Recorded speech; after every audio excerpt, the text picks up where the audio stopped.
Cross voting ప్రభావం ఇప్పుడు అభ్యర్థుల వెన్నులో వణుకు పుట్టిస్తుంది.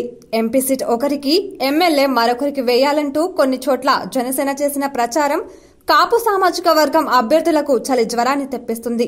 ఈ వ్యవహారంలో తూర్పు గోదావరి జిల్లా రామచంద్రపురం మచ్చు తునకగా నిలుస్తుంది. ఇక్కడ టీడీపీ తరపున ఎమ్మెల్యేగా నిలిచిన తోట త్రిమూర్తులు ఇప్పుడు యమ టెన్షన్ గా ఉన్నారు. పోలింగ్ రోజే తోట త్రిమూర్తులు ఈ క్రాస్ ఓటింగ్ పై తన సామాజిక వర్గం వారిపై ఫైర్ అయిన వీడియోలు ఇప్పుడు సోషల్ మీడియాలో వైరల్ గా మారాయి.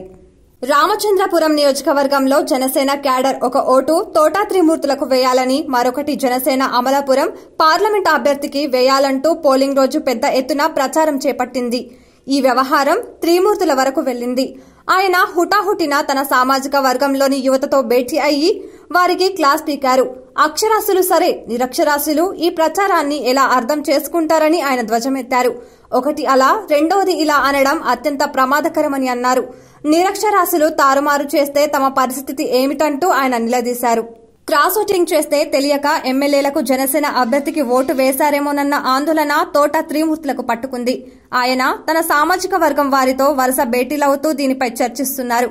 2 ఓట్లు టీడీపీకే వేయించాలని, గెలిచాక గ్రామాల వారీగా 4 యువకులతో కూడిన కమిటీలు ఏర్పాటు చేసి అన్ని విధాలా వారిని అభివృద్ది చేస్తామంటూ హామీనిచ్చారు.